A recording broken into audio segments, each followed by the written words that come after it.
UP PCS के आप सभी अभ्यर्थियों का देवप्रयागम में स्वागत है, डीपीआईएस में स्वागत है। मित्रों, आप सभी का एक सुनहरा सपना है। उस सुनहरे सपने में आपको यूपी पीसीएस में सर्वोच्च पद प्राप्त करना। कभी कभी तो ये सपना होता है कि नहीं, चलो कोई पद मिल जाए, लेकिन जब आप या तो शुरू में ये सपना होता है कि नहीं हम टॉपर्स होंगे और सर्वोच्च पद प्राप्त करेंगे, या तो फिर जब आप प्रीलिम्स और मेंस के दौर से गुजर रहे होते हैं, कई बार सफलताएं मिलती हैं, तब एक दिन वो भी आता है कि चलो कोई भी पद मिल जाए, लेकिन मिल जाए। लेकिन नहीं, जब आपके इरादे बुलंद होते हैं तो फिर आपको सर्वोच्च पद मिलना ही मिलना है। और ये कोई नहीं जानता है कि उस सर्वोच्च पद पर कौन पहुंचने वाला है। आपने अपना कर्म कर दिया, अब आपकी बारी किसकी है? आपके भाग्य की बारी है। कर्म करके आप निश्चिंत हो गए, लेकिन निश्चिंत कभी नहीं होना है, क्योंकि कर्म के पथ पर आपको निरंतर आगे बढ़ता जाना है और कभी विश्राम नहीं करना है। मित्रों मित्रों आ जाते हैं, उसी की शुरुआत करते हैं कि आप मुख्य परीक्षा दे चुके हैं और हो सकता है कि अब आप प्रीलिम्स के लिए आगे लगे हुए हों, क्योंकि प्रीलिम्स भी आपको देना होगा, लेकिन बिना विश्राम किए हुए अब आप अपने साक्षात्कार पर लगना है। और आज उसी साक्षात्कार पर पूरी चर्चा करेंगे। आज से क्लासेस को भी शुरू कर रहे हैं और इसी के साथ चर्चा करेंगे। डिप्टी कलेक्टर सर्वोच्च पद, जिसको आप पीसीएस, वैसे तो आप लोग सभी को पीसीएस लिख देते हैं, प्रोविंशियल सिविल सर्विसेज, लेकिन जो इसके पद होते हैं, आपके डिप्टी कलेक्टर जिसको आप एसडीएम कहते हैं, वही आपका क्या है, जो सर्वोच्च पद है, राज्य सिविल सेवा का सर्वोच्च पद है डिप्टी कलेक्टर। राज्य पुलिस सेवा का सर्वोच्च पद है आपका पुलिस उपाधीक्षक। राज्य परिवहन सेवा का सर्वोच्च पद है आपका सहायक परिवहन अधिकारी, यानी एआरटीओ। ठीक है। और PDS, provincial development services, PDS के अंतर्गत आपका आता है पीडीओ का पद है। राजस्व सेवा के अंतर्गत सर्वोच्च पद उत्तर प्रदेश सरकार का क्या है? ट्रेजरी ऑफिसर, यानी कोषाधिकारी, लेखाधिकारी का पद है। इसी प्रकार से पंचायती राज व्यवस्था के अंतर्गत जिला पंचायत, पंचायती राज व्यवस्था के अंतर्गत जिला पंचायत का सर्वोच्च पद आपका एएमओ है। उप निबंधक आपके स्टाम्प रजिस्ट्रीकरण विभाग का सेवा का यह है। इसी प्रकार से आपके वित्तीय सेवाओं का सर्वोच्च पद एसीसीटी है और राजस्व सेवा का आपका नायब तहसीलदार है। और इसी वित्तीय सेवा का एक पद है आपका सीटीओ। तो इस तरीके से ये जो सर्वोच्च पद हैं, और इनके सहित अगर आप देखेंगे तो कुल पदों की संख्या कितनी है? 947 पद हैं, 24 विभागों के हैं।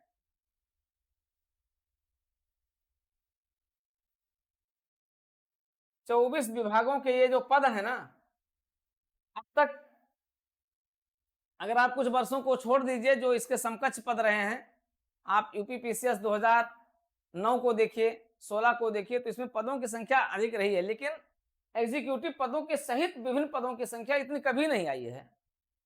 इतने पदों की संख्या पर आपका चयन होने जा रहा है और आप में से किसी को ये नहीं पता है कि इस पद पर और सर्वोच्च पद पर कौन जाएगा, कौन होगा 2024 का विजेता, कौन होगा 2024 का टॉपर्स। आप में से ही होंगे, लेकिन वो कौन होंगे? जिन्हें कोई विश्राम नहीं करना है, कर्तव्य पथ पर आगे बढ़ते चलना है, बिना कोई विश्राम किए हुए आगे बढ़ते चलेंगे।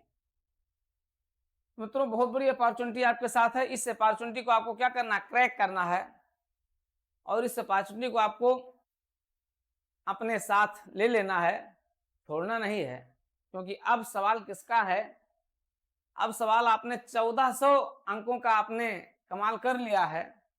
अगर आप देखें तो आपने सभी 6 प्रश्न पत्रों में 1200 अंक, और अगर आप देखें तो जीएस के 4 प्रश्न पत्र हो गए, और आपका यूपी स्पेशल आपका हो गया। तो सभी 6 प्रश्न पत्रों में आपने 1200 अंकों को आपने ले लिया है।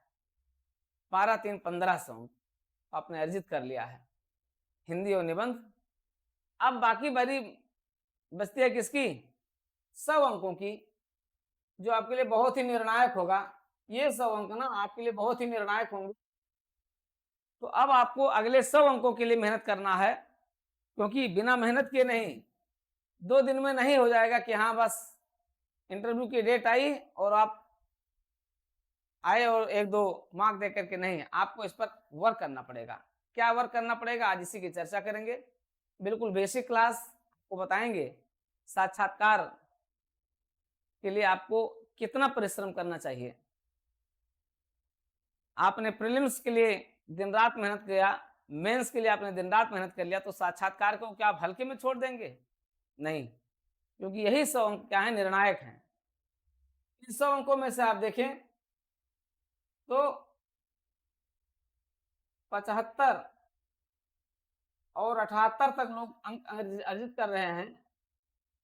वैसे मापदंड तो कोई नहीं है, 80 का भी दे सकते हैं, लेकिन बस अपना जो है स्पष्टीकरण देना होता है। लेकिन मिनिमम जो अंक निर्धारित हैं, आपके 40% हो सकते हैं, यानी मिनिमम आपके 40% और मैक्सिमम आपका 70 से 80%, मतलब जो अधिकतम आपका होगा ये आपका 70 से 80% के बीच में रहता है। वैसे 70 के आसपास, लेकिन 70 के ऊपर जाते हैं, और 70 के ऊपर 70 से 80% के बीच में आपको अधिकतम अंक दिया जाता है। बहुत मार्जिन हो गया। देखिए 40 से लेकर के और 80, 40 से लेकर के और 80 के बीच का जो मार्जिन है ना, ये 40 अंक का मार्जिन है, ये बहुत मार्जिन होता है। 40 से 80 या 75 अगर आप ले लेते हैं, 75 ले लेते हैं, तो भी ये जो 35 और 40 अंक का है, ये आपके लिए बहुत ही महत्वपूर्ण है। इन 35 और 40 अंकों को आपको अर्जित करना है, क्योंकि यही आपके मेरिट को डिसाइड करने में महत्वपूर्ण होंगे। अगर आप मान लिया रिटर्न एग्जाम में मैक्सिमम ले लिए हैं और मैक्सिमम लेने के बाद आप यहाँ पर मिनिमम में आ गए हैं, क्या हो जाएगा, आप बाहर हो जाएंगे। इसलिए कोई रिस्क नहीं लेना है इंटरव्यू के साथ, और इंटरव्यू की बड़ी विधिवत तैयारी करना है। इंटरव्यू की बड़ी बेसिक से एडवांस तक की सारी तैयारी करना है। और इसी तैयारी के लिए हमारी ये सभी 6 बुकलेट आपके लिए रेडी हो चुकी है, और रेडी हो भी रही है। ठीक है, काफ़ी बुकलेट इसमें रेडी हो गई है, जिसमें लगभग पिछले 20 वर्षों के लोक सेवा आयोग के पूछे जाने वाले प्रश्नों के अनुरूप विभिन्न विषयों के प्रश्नों को तैयार किया गया है, जो अपने आप में पिछले 20 सालों से एक रिकॉर्ड है, जहां से लगभग 80% क्वेश्चन लगभग यहीं से ही पूछ लिए जाते हैं। वही हूबहू प्रश्न आता है, और आप यहाँ से तैयार होकर के जाते हैं, और आयोग में जब आप पहुँचते हैं तो आपसे पहला क्वेश्चन वही होता है जो आपके बुकलेट का है। तो ये है, अगर आपकी तैयारी अगर इस तरीके से है तो आप क्या कर सकते हैं, और वहां पहुंच करके तो आप अपने आप को बड़े ही कंफर्टेबल महसूस करेंगे। जब वही प्रश्न पूछ लिया जाएगा, वही स्थिति क्रिएट की जाएगी, जो स्थिति, जो सिचुएशन आपको हमारे साथ मॉक इंटरव्यू के दौरान और क्लास के दौरान जब आप देखेंगे, डिस्कशन के दौरान जब आप देखेंगे, वही सिचुएशन सेम आपको आयोग में जब मिल जाती है, तो आप कितने कंफर्टेबल हो जाते हैं, आप कितना रिलैक्स महसूस करते हैं, लगता है कि नहीं बिल्कुल अब तो फतह हो ही गया। तो मित्रों, अब फतह करने के लिए आपको क्या करना है, गांडीव को उठा लेना है। और डिप्टी कलेक्टर के 37 पद हैं जो माने रख रहे हैं, डिप्टी कलेक्टर यानी एसडीएम, और इन पदों से संबंधित कार्य, इन पदों से संबंधित सारी चीजें आपको एक साथ मिलेंगी। पुलिस उपाधीक्षक के 17 पद हैं, इन पदों की संख्या यहाँ इस बार कम है। एआरटीओ के पद बहुत आए हैं, इतने पद कभी ना आए हैं आरटीओ के। 6, 7, 4, 5, 6, 8, 10, 12 तक सीमित हो जाते थे, इस बार 16 पद हैं एआरटीओ के, तो अपने आप में रिकॉर्ड है। बीडीओ के 72 पद हैं। ब्लॉक डेवलपमेंट ऑफिसर, कितनी शानदार पद होता है। तो बीडीओ के 72 पद हैं, इसमें से आपके लिए एक पद रिजर्व है ही। इसी प्रकार से ट्रेजरी ऑफिसर, अकाउंट ऑफिसर के लिए आपके 22 पद हैं। अपर मुख्य अधिकारी एएमओ बहुत बड़ा पद होता है। ये राज्य जिला पंचायत का हेड होता है, जिला पंचायत का एग्जीक्यूटिव हेड होता है, प्रशासनिक प्रमुख होता है, और जो उसके राजनीतिक हेड होते हैं, राजनीतिक प्रमुख होते हैं, वो होते हैं आपके जिला पंचायत अध्यक्ष। जिला पंचायत अध्यक्ष के साथ बैठता है और प्रभारी मंत्रियों के साथ बैठता है। बहुत बड़ा पद होता है, बड़ी शानदार पोस्ट होती है। ये अपर मुख्य अधिकारी, यही क्या होते हैं, पहले कार्य अधिकारी के रूप में होते हैं और यही कार्य अधिकारी बनकर प्रमोट होकर क्या बनते हैं, अपर मुख्य अधिकारी बनते हैं। इतनी शानदार पद होती है ये। उपनिबंधक, कुछ नहीं करना है, उपनिबंधक को बस बैनामा हो गया, रजिस्ट्री हो गया और आया, साइन करके चला गया, साइन हुई, बाकी तो उसका सब कुछ क्लियर होता चल रहा है। तो शानदार पद है उपनिबंधक। हालांकि इसके लिए आपको लॉ ग्रेजुएट होना जरूरी है। इसके लिए आपको लॉ ग्रेजुएट अगर आप हैं तो आप उपनिबंधक के पद पर आप चयनित हो सकते हैं।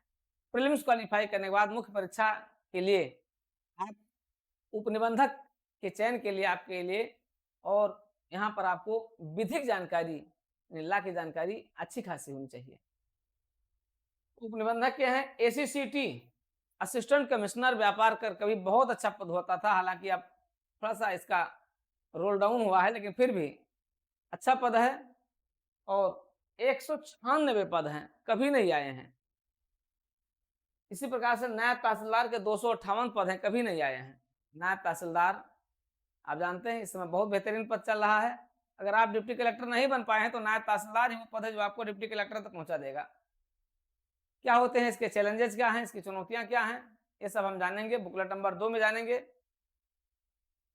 सीटीओ, सेल टैक्स ऑफिसर जिसको आप कहते हैं, जिसको आप कमर्शियल टैक्स ऑफिसर कहते हैं, पहले बहुत बढ़िया पद होता था।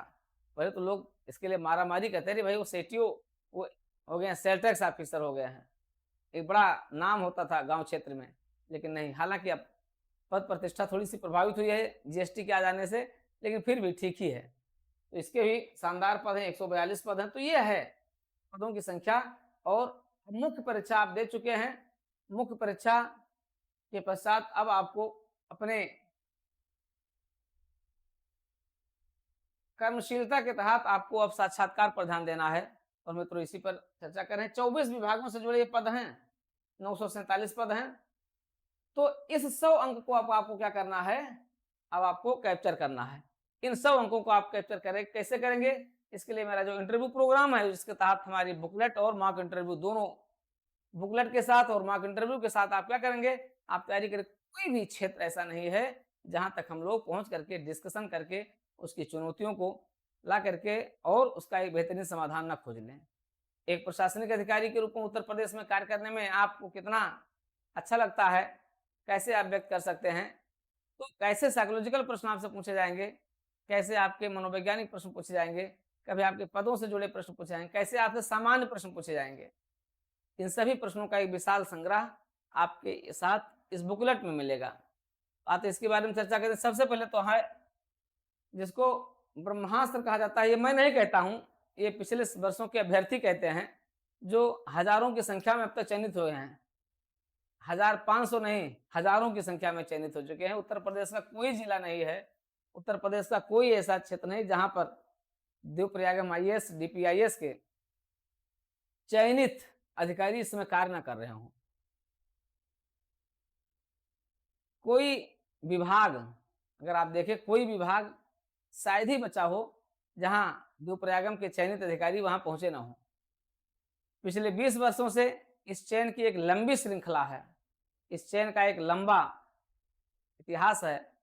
उसी चयन के अगली कड़ी के भागीदार आप भी होंगे और आप, लेकिन उसके लिए आपको इस बुकलेट के साथ कमांड बनाते हुए कुछ नहीं करना है आपको, बस केवल आप इस बुकलेट के साथ जुड़ जाएंगे। इस बुकलेट पूरी तरीके से अपडेट रहती है और विगत वर्षों के साक्षात्कार के सभी व्यूज को इसमें शामिल करते हुए अगली बार अपडेट कर दिया जाता है।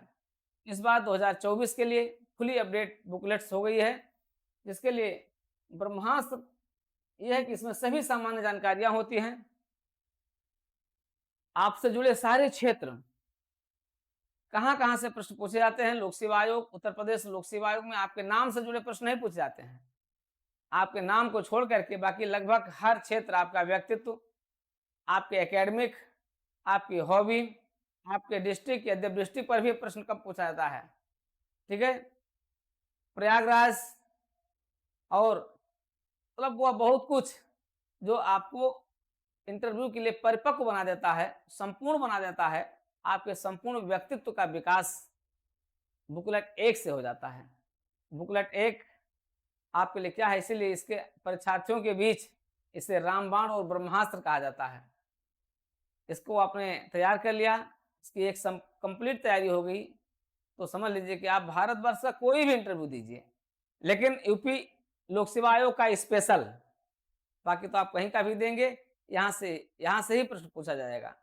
यूपी लोक सेवा आयोग में तो सारे प्रश्न यहीं से पूछ लिए जाते हैं, जितने भी आपके बेसिक क्वेश्चन होंगे सब लगभग बुकलेट 1 से ही होंगे। इसलिए आपको सबसे पहले क्या करना है, इस पर अपना कमांड बनाना है। उठने, बैठने, बोलने, चलने, एंट्री करने, अभिवादन करने के क्या तरीके होने चाहिए, अभिवादन करने के क्या तरीके होने चाहिए, उत्तर देने के क्या तरीके होने चाहिए, कहाँ-कहाँ उत्तर देने में कमियां रहती हैं,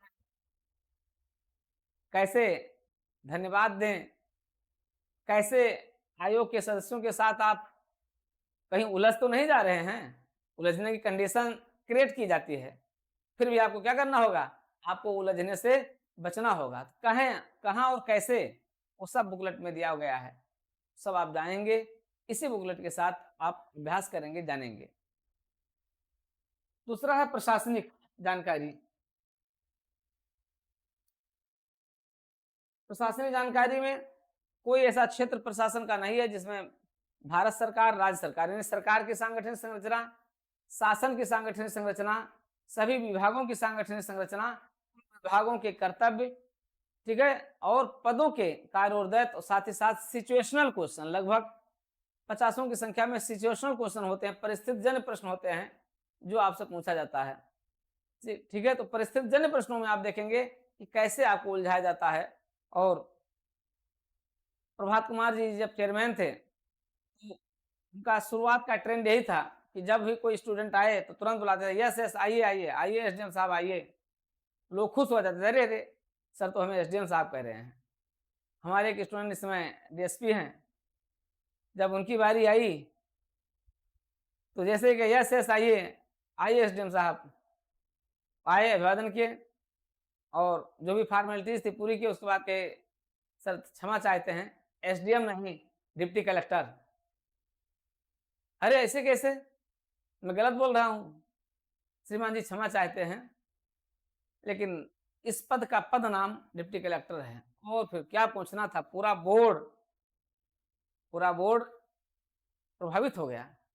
वहीं से बड़ा पॉजिटिव इंटरव्यू हुआ और आप समझ लीजिए उनके अंक कितने रहे होंगे, 75% अंक उनके थे, तो आप समझ लीजिए। और हालांकि उनको मिला, डिप्टी एसपी हुए, पुलिस उपाधीक्षक हुए, लेकिन फिर भी वही चाहते भी थे, कहते सर मुझे एसडीएम नहीं चाहिए, मुझे डिप्टी कलेक्टर ही, मुझे डिप्टी एसपी चाहिए, और इसीलिए उन्होंने पहली वरीयता पर भी यही भरा था। अगला प्रश्न उनका यही था, लोग डिप्टी कलेक्टर भरते हैं, आपने डिप्टी एसपी क्यों भर दिया।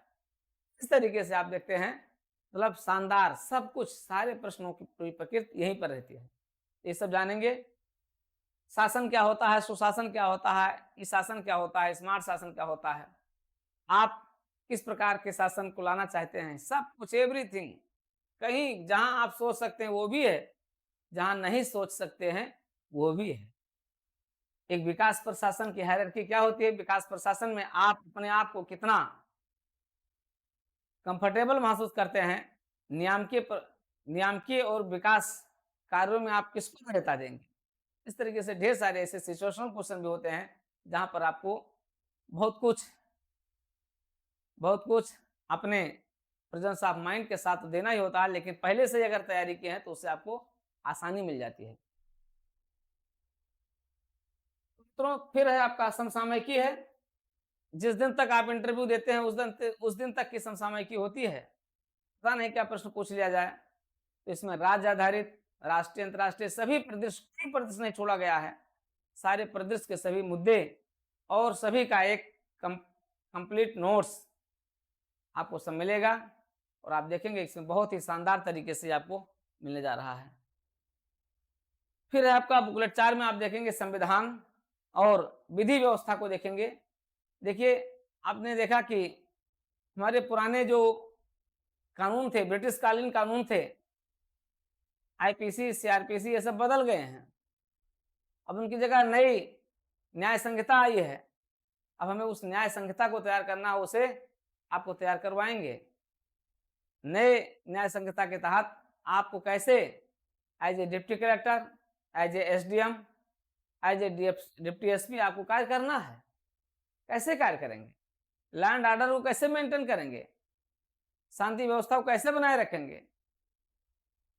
मुहर्रम के त्योहार में आपकी ड्यूटी लग जाती है, जहां एक युवक की चाकू मारकर हत्या कर दी गई, जहां आप ही थे, आप ही के नियंत्रण में वो चल रहा था, जैसे कि अभी बिहार में हुआ। आप वहां होते तो क्या करते? तो उस घटना से सीधे आपको जोड़ लिया जाता है, तो उसका उत्तर क्या होगा, किस प्रकार होगा, सब आपको बुकलेट में मिलेगा। बिल्कुल रामबाण बुकलेट। समसामयिकी में सब कुछ है, कुछ नहीं बचा हुआ है। अच्छा, संविधान, विधि सब आपका है। एकेडमिक विषय आपके लिए बहुत चैलेंजिंग है। आपका क्या एकेडमिक विषय? एकेडमिक विषय में आप बहुत लोग, बैकग्राउंड आपका क्या है, आपका साइंस का बैकग्राउंड है, आपका जो है कला का बैकग्राउंड है, आपका अलग अलग बैकग्राउंड है। बहुत लोग बीटेक हैं आप लोगों में से, तो बीटेक हैं वहां से जुड़े प्रश्न आपको मिलेंगे। अगर आप मैकेनिकल इंजीनियरिंग से हैं तो वहां के प्रश्न मिलेंगे आपको। अगर आप इलेक्ट्रॉनिक्स कम्युनिकेशन से हैं, कंप्यूटर साइंस है, तो वहां के प्रश्न आपको मिलेंगे। अगर आप इलेक्ट्रिकल से हैं तो वहां पर आपको मिलेंगे। डिप्टी कलेक्टर बन जाते हैं, एसडीएम बन जाते हैं, और आप इलेक्ट्रिकल इंजीनियरिंग किए हुए हैं, तो आप कैसे अपने इस एकेडमिक को आप वहां कैसे यूटिलाइज करेंगे, क्या प्रयोग करेंगे इसका। ऐसे ढेर सारे प्रश्न आपसे पूछे जाते हैं, पूछे गए हैं। इन्हीं प्रश्नों का संग्रह भी है। वो सब आपको कहाँ मिलेगा? इस बुकलेट में मिलेगा। तो सभी वर्ग, चाहे वो कला वर्ग के हों, चाहे वो विज्ञान वर्ग के हों,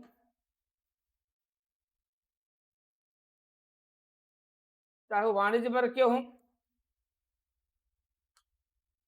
चाहे वो